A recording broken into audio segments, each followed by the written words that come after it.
ચાલો દોસ્તો, ફિઝિક્સ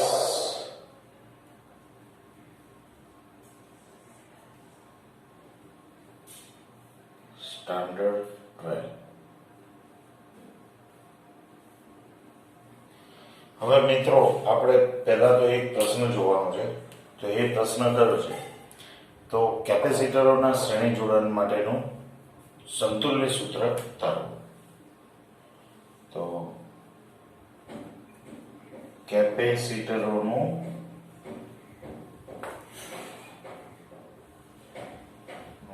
શ્રેણી જોડાણ.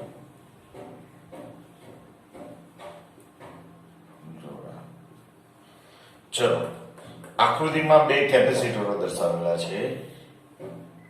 સમાંતર પ્લેટ કેપેસિટર. આ કેપેસિટરને C1 કહી દો.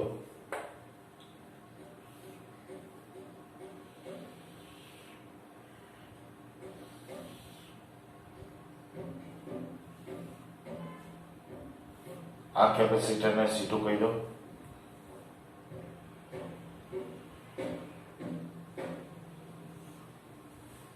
બરોબર. હવે આકૃતિમાં હું શું કરું છું? તો આ બે પ્લેટોને હું ક્યાં જોડી દઉં? તો અહીંયા બેટરી સાથે. તો આવા પ્રકારનું જે જોડાણ બન્યું તેને કહેવાય શ્રેણી જોડાણ. બરોબર. શું થઈ જાય? બે કેપેસિટરો આ પ્રમાણે જોડેલા છે, C1 C2. એ બંને કોની સાથે જોડેલા છે? તો બેટરી સાથે. તો આ જોડાણને શું કહીશું? આ C1 કેપેસિટર, આ C2 કેપેસિટર. તો આ જોડાણ થઈ ગયું શ્રેણી જોડાણ. ખ્યાલ આવ્યો? બેટરીનો અહીંયા કેટલા છે? તો વોલ્ટેજ V. હવે શું થાય? તો અહીંયા આગળ ઇલેક્ટ્રોન આવે. તો અહીંયા આ બધા ઋણ વિદ્યુતભાર. સામેની પ્લેટ ઉપર શું થાય? તો ઋણ વિદ્યુતભાર અપાકર્ષણના પરિણામે સુવાહકની આ બાજુ જતા રહે અને ત્યારબાદ વાહક દ્વારા એ ક્યાં જાય? તો અહીંયા જાય. હવે આ પ્રોસેસ ક્યાં સુધી ચાલતી રહેશે? ક્યાં સુધી ઋણ વિદ્યુતભાર અહીંયા આવતો રહે? જ્યાં સુધી એટલા જ મૂલ્યનો, જેટલા મૂલ્યનો અહીંયા ઋણ વિદ્યુતભાર છે એટલા જ મૂલ્યનો અહીંયા ધન વિદ્યુતભાર પ્રસ્થાપિત ન થાય ત્યાં સુધી. બરોબર. શું થયું? ફરીથી ધ્યાન આપજો. કેપેસિટર અહીંયા ઋણ પ્લેટ જોડેલી છે એટલે ઇલેક્ટ્રોન ગતિ કરીને ઋણ પ્લેટ ઉપર આવે એટલે આ બાજુની પ્લેટ ઉપર આવશે. આ બાજુની પ્લેટ એટલે કઈ બાજુ પ્લેટ કહેવાય? તો C2 ની જમણી બાજુની પ્લેટ ઉપર આવે ઋણ વિદ્યુતભાર. બરોબર. હવે આ પ્લેટ ઉપર રહેલો ઋણ વિદ્યુતભાર અપાકર્ષણના પરિણામે ક્યાં જતો રહે? તો પ્લેટની પાછળની બાજુ. હવે પાછળની બાજુ આવેલો ઋણ વિદ્યુતભાર એ વાહક દ્વારા ક્યાં જાય? તો વાહક દ્વારા આ પ્લેટ ઉપર જશે. હવે આ પ્લેટ ઉપર જેટલો વિદ્યુતભાર અહીંયા છે એટલા જ મૂલ્યનો વિદ્યુતભાર અહીંયા આવી ગયો. હવે ક્યાં સુધી ઋણ વિદ્યુતભાર અહીંયા આવતો રહેશે? કે જ્યાં સુધી આટલા જ મૂલ્યનો એટલે કે આ પ્લેટ ઉપર આવેલો ઋણ વિદ્યુતભાર જેટલા જ મૂલ્યનો વિદ્યુતભાર અહીંયા ધન પ્રસ્થાપિત ન થાય ત્યાં સુધી ઋણ વિદ્યુતભાર આ પ્લેટ ઉપર આવતો રહેશે. તો બંને પ્લેટ ઉપર કેવા થઈ જશે? તો દરેક પ્લેટ ઉપર સમાન વિદ્યુતભાર થઈ જશે. તો શ્રેણી જોડાણમાં વિદ્યુતભાર કેવા હોય? એક સમાન. હવે અહીંયા ઋણ વિદ્યુતભાર આવે એટલે આ પ્લેટ પરનો ઋણ વિદ્યુતભાર અપાકર્ષણના પરિણામે પાછળની બાજુ આવતો રહ્યો.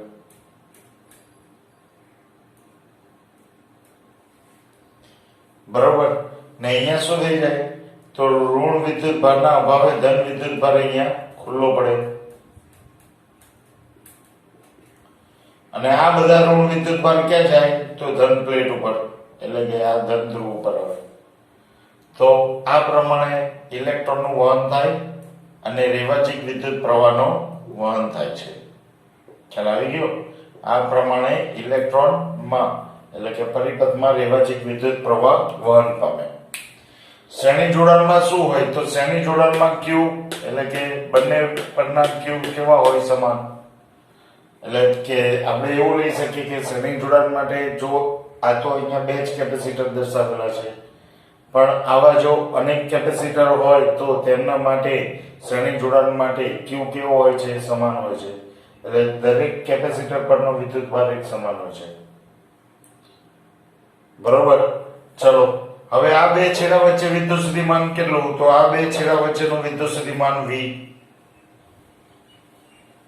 તો આમનું વિદ્યુત સ્થિતિમાન અલગ હોય. કેમ? કારણ કે આ બે છેડા વચ્ચે પણ વિદ્યુત સ્થિતિમાન કેટલું હોય? V જેટલું. તો આમના વિદ્યુત સ્થિતિમાન અલગ હોય છે. આનું વિદ્યુત સ્થિતિમાન V1 હોય, આનું વિદ્યુત સ્થિતિમાન V2 હોય. તો શ્રેણી જોડાણમાં કેપેસિટર પરના વિદ્યુત સ્થિતિમાન જુદા જુદા હોય છે. બીજું શું લખવાનું? ચલો થિયરી મારે લખવી છે. શું લખવાનું? તો કેપેસિટરની ડાબી બાજુની પ્લેટ પર ધન વિદ્યુતભાર અને C1 ની ડાબી બાજુની પ્લેટ પર ધન વિદ્યુતભાર હોય છે. C2 ની જમણી બાજુની પ્લેટ પર ઋણ વિદ્યુતભાર હોય છે. બરોબર. C1 ની ડાબી બાજુની પ્લેટ એ વાયર મારફતે એટલે વાહકતાર મારફતે બેટરીના ધન ધ્રુવ સાથે, C2 ની ડાબી બાજુની જમણી બાજુની પ્લેટ વાહકતાર મારફતે બેટરીના ઋણ ધ્રુવ સાથે જોડાયેલ હોય છે. C1 ની ડાબી બાજુની અને C2 ની જમણી બાજુની પ્લેટ એકબીજા સાથે વાહકતાર સાથે જોડાયેલ હોય છે. બરોબર. C1 અને C2 ઉપર વિદ્યુતભાર કેવો હોય છે? સમાન. C1 અને C2 ઉપર વિદ્યુતભાર કેવો હોય છે? સમાન. ખ્યાલ આવી ગયો? બંને વચ્ચે વિદ્યુત ક્ષેત્ર ક્યાં સુધી સમાન ના થાય, એટલે કે જ્યાં સુધી બંને પરના વિદ્યુતભાર સમાન ન થાય ત્યાં સુધી ઋણ વિદ્યુતભાર એક પ્લેટથી બીજી પ્લેટ ઉપર વહન થતું રહે છે. બરોબર ને? બે કેપેસિટરની ડાબી બાજુની પ્લેટ અને જમણી બાજુની પ્લેટ પર વિદ્યુતભાર સમાન ન થાય ત્યાં સુધી વાહકતાર મારફતે વિદ્યુત ઇલેક્ટ્રોનનું વહન થતું રહે છે. જ્યારે સમાન થઈ જાય એટલે વિદ્યુત ક્ષેત્ર શું થઈ જાય છે? તો વાહકમાં વિદ્યુત ક્ષેત્ર શૂન્ય થઈ જાય છે. એટલે વાહકતારમાં શું કરી દે છે? વિદ્યુત ક્ષેત્ર શૂન્ય થઈ જાય. ક્યારે શૂન્ય થઈ જાય? કે જ્યારે કેપેસિટર સંપૂર્ણ ચાર્જ થઈ જાય અથવા તો તેમના પરના વિદ્યુતભાર સમાન થઈ જાય ત્યારે.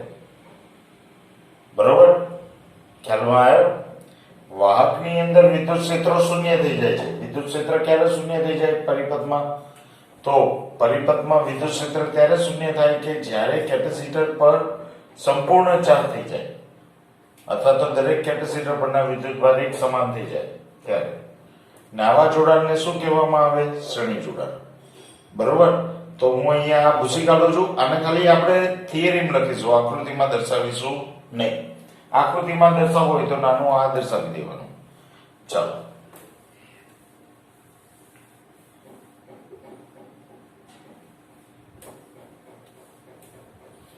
તો થિયરીના પ્રથમ બે મુદ્દા, C1 ની ડાબી બાજુની પ્લેટ અને C2 ની જમણી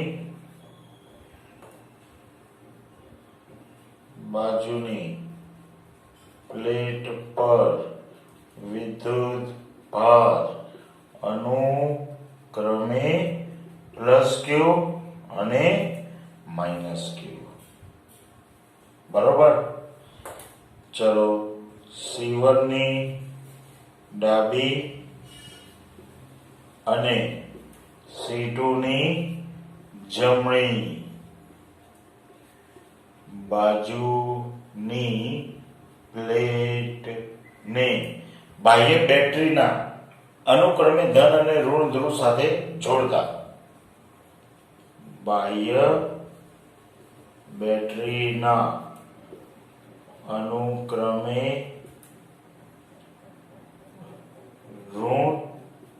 ધન અને ઋણ ધ્રુવ સાથે જોડવામાં આવે છે. ધન અને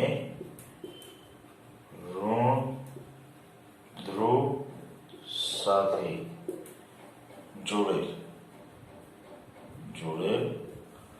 હોય છે.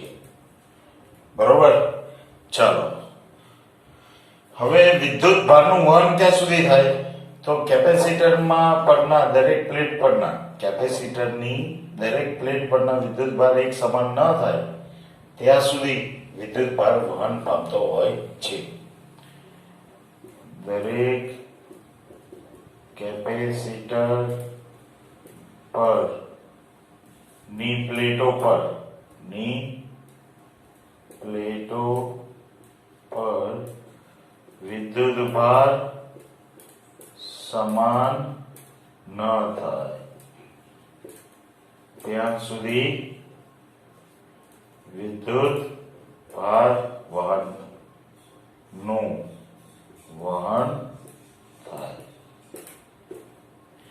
હવે બીજો એક મુદ્દો અહીંયા એવો રહી ગયો કે C1 ની ડાબી અને જમણી બાજુની પ્લેટ એકબીજા સાથે જોડેલી હોય છે, જેને C1 C2 નું શ્રેણી જોડાણ કહે છે. C1 અને C2 ની અનુક્રમે જો આની જમણી અને આની ડાબી, જમણી અને ડાબી પ્લેટ એકબીજા સાથે જોડે,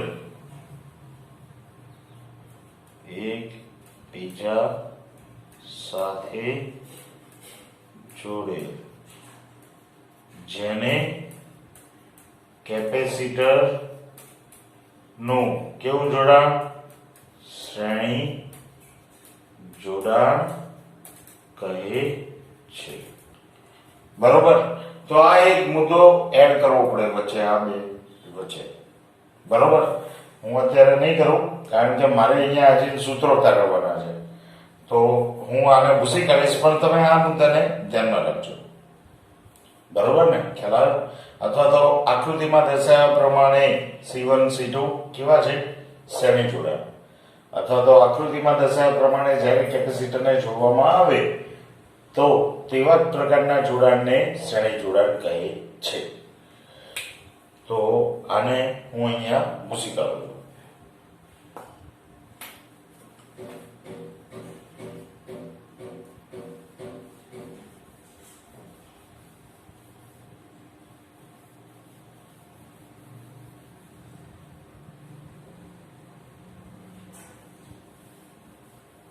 આ પ્લસ ક્યુ છે, આ કેવા ક્યુ છે? પ્લસ ક્યુ. બરોબર ને? આ માઇનસ ક્યુ છે.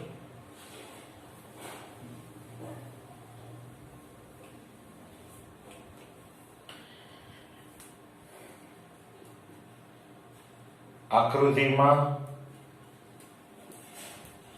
દર્શાવ્યા અનુસાર C1 અને C2 ના જોડાણને કેવા જોડાણ કહેવાય?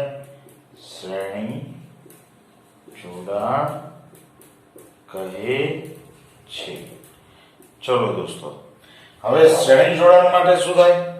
તો જુઓ, C1 અને C2 શ્રેણીમાં જોડેલ છે. શ્રેણી જોડાણમાં દરેક કેપેસિટર પરનો વિદ્યુતભાર સમાન, પરંતુ વિદ્યુત સ્થિતિમાન જુદા જુદા.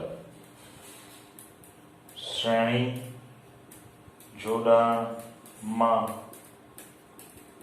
કેપેસિટર પરના વિદ્યુતભાર સમાન, પરંતુ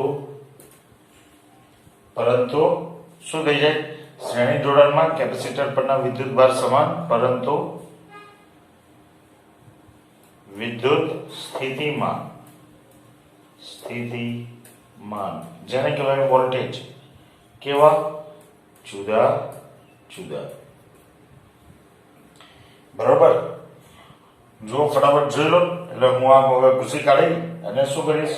રકમ પેલું તારવું છું, સમીકરણ સમતુલ્ય કેપેસિટન્સનું. હા, જો ફટાફટ જો છોકરાઓ, એક વસ્તુ એ ધ્યાનમાં રાખો કે જે શરૂઆતના પાઠ છે એ બહુ સ્લો હોય છે, બહુ ધીમા જાય છે. કારણ કે શરૂઆતના વિદ્યુત ક્ષેત્રના પાઠો છે, બહુ ધીમા જાય છે. પછી ફિઝિક્સનું સિલેબસ ક્યારે પતી જશે તમને ખબર નહીં પડે. જોડે જોડે તૈયારી કરવાની રાખજો. શરૂઆતના હું માનું છું ત્યાં સુધી 1 થી 6 પાઠ થોડા બહુ ધીમા છે. પછી ફટાફટ પાઠો બધા એક સાથે એટલા બધા ફાસ્ટ ચાલે છે ને ચાલશે કારણ કે પછી બહુ એટલું બધું થિયોરિટિકલ રહે છે. પાર્ટ 2 પાર્ટ 1 કરતા ઘણો સહેલો છે. પાર્ટ 2 એ પાર્ટ 1 કરતા ઘણો સહેલો છે. એટલે તમે જોડે જોડે તૈયારી કરવાની રાખજો. અને જ્યારે પણ આપણે સ્કૂલમાં મળીશું ત્યારે આપણે એને શક્ય બનશે તો કેવી રીતે સોલ્વ કરીશું, તો તમે આ બધું જોયેલું હશે તો તમે મને પ્રશ્નો કરી શકશો. જે ના આવડતા હોય એ ટોપિક હોય, જે ક્વેરી આવતી હોય એ, બરોબર. પણ આખા પાઠ ફરીથી ચલાવવા એ વખતે થોડા મુશ્કેલ બની જશે, બરોબર. એટલે ક્વેરી આપણે એ વખતે સોલ્વ કરીશું, એટલે ઓનલાઈન વિડીયો જોવાનું રાખજો જ.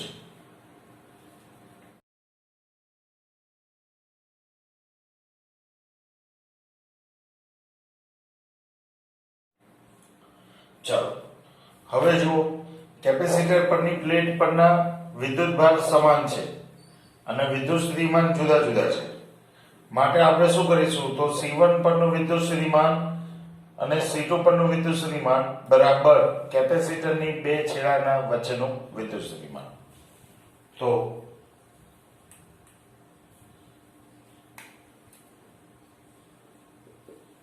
કેપેસિટર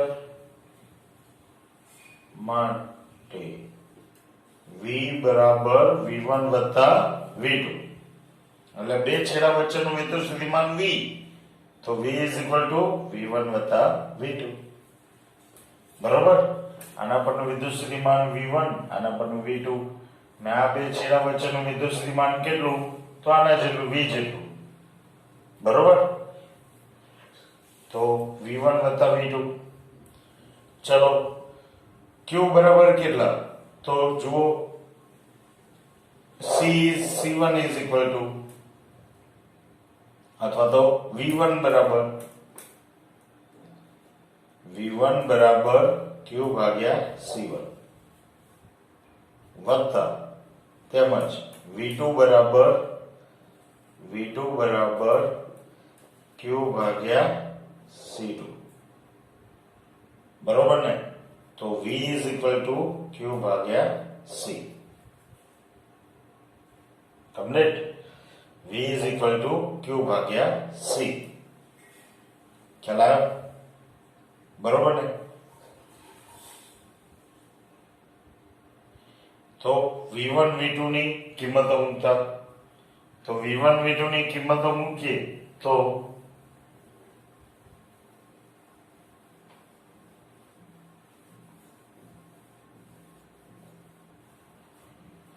બધાની કિંમતો મૂકી દો.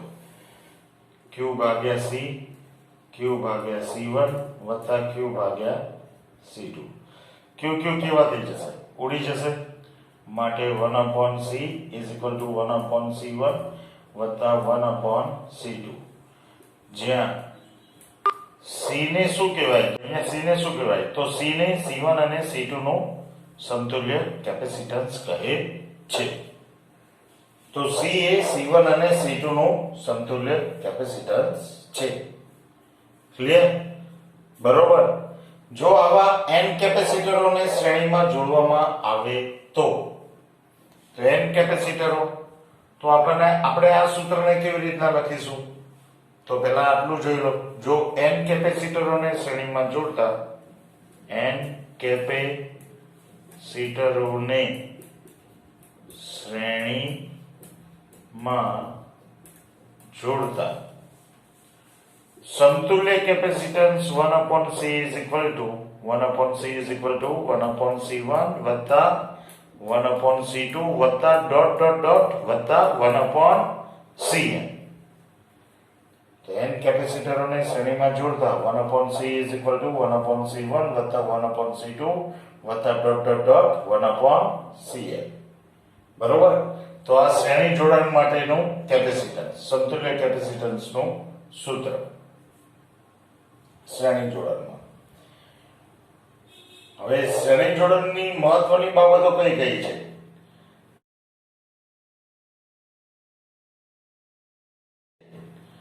તો શ્રેણી જોડાણ માટે મહત્વની બાબતો એવી છે કે શ્રેણી જોડાણમાં દરેક કેપેસિટર પરનો વિદ્યુત ભાર સમાન હોય છે, બરોબર. શ્રેણી જોડાણમાં તેમના વિદ્યુત સ્થિતિમાન કેવા હોય છે, જુદા જુદા હોય છે, બરોબર. ચાલો તો પછી કાઢો ને જોઈ લો ફટાફટ.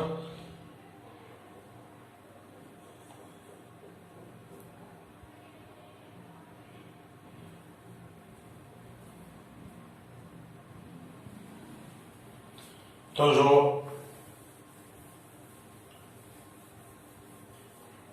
શ્રેણી જોડાણ કેપેસિટરના શ્રેણી જોડાણની મહત્વની બાબતો. કેપેસિટરના શ્રેણી જોડાણ માટેની મહત્વની બાબતો. તો મહત્વની બાબતોમાં તો પહેલા શું આવશે? તો શ્રેણી જોડાણમાં કેપેસિટરના શ્રેણી જોડાણમાં પહેલી, દરેક કેપેસિટર પર વિદ્યુતભાર સમાન. દરેક કેપેસિટરના વિદ્યુતભાર કેવા હોય છે? સમાન હોય છે. કમ્પ્લીટ. ચલો બીજું, તેમના વિદ્યુત સ્થિતિમાન જુદા જુદા. વિદ્યુત સ્થિતિમાન જુદા જુદા. કમ્પ્લીટ. ચલો સમતુલ્ય કેપેસિટન્સ કેવું? તો સમતુલ્ય કેપેસિટન્સ એ શ્રેણીમાં જોડેલા દરેક કેપેસિટન્સના નાનામાં મૂલ્ય કરતા પણ નાનું હોય છે. સમતુલ્ય કેપેસિટન્સ શ્રેણી જોડાણમાં સમતુલ્ય કેપેસિટન્સ શ્રેણીમાં જોડેલા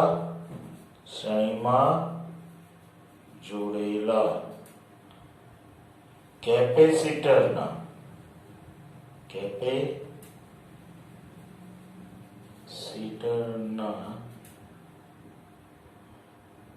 નાના શ્રેણીમાં જોડેલા કેપેસિટરના નાના મૂલ્ય કરતા પણ નાનું. નાના કેપેસિટર નાના મૂલ્યના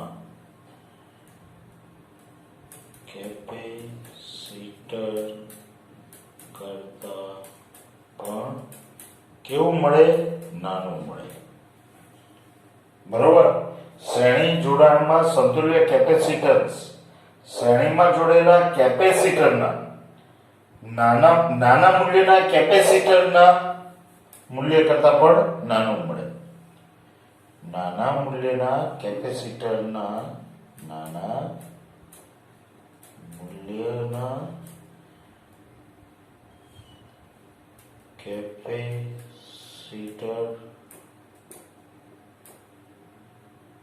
કેપેસિટન્સ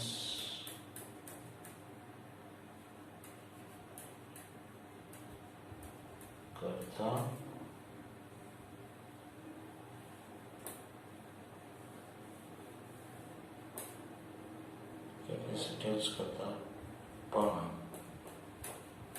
નાનું. બરોબર. નાના મૂલ્યના કેપેસિટન્સ કરતા પણ નાનું. બરોબર. બધું અવરોધ જેવું જ છે, પણ અવરોધમાં શું હતું? શ્રેણી જોડાણ માટેના સૂત્ર કરતા થોડું વિપરીત. બરોબર ને? ચલો હવે બીજું એક મહત્વની બાબત એ આવે છે કે જો n કેપેસિટરોને શ્રેણીમાં જોડેલા હોય તો n સમાન મૂલ્યના n કેપેસિટરોને સમાન મૂલ્યના n કેપેસિટર ને શ્રેણીમાં જોડતા સમતુલ્ય capacitance capacitance Cn is equal to સમતુલ્ય કેપેસિટન્સ કેટલું મળે? તો ધારો કે બધા n કેપેસિટર નું મૂલ્ય કેટલું છે? તો જુઓ સમાન છે. ધારો કે C1 C equivalent is equal to C ભાગ્યા n. બરોબર. ધારો કે અહીંયા શું કરીશું? તો C1 is equal to C2 is equal to dot dot dot is equal to Cn is equal to કેટલા લઈ લઈએ? C. એટલે n કેપેસિટરો કેટલું મૂલ્ય ધરાવે છે? C જેટલું સમાન મૂલ્ય ધરાવે છે. તો ઇક્વિવેલન્ટ કેપેસિટન્સ કેવી રીતના મળે? તો C equivalent is equal to 1/C વત્તા 1/C વત્તા શું થઈ જાય? અહીંયા ડોટ ડોટ ડોટ વત્તા 1/C. બરોબર. દરેકનું મૂલ્ય કેટલું છે? C જેટલું છે. માટે બધાનો છેદ કેવો થઈ ગયો? સરખો થઈ ગયો. માટે ઉપરના બધાના એકડાઓનો સરવાળો. હવે આ એકડા કેટલા વખત છે? તો n વખત. n વખત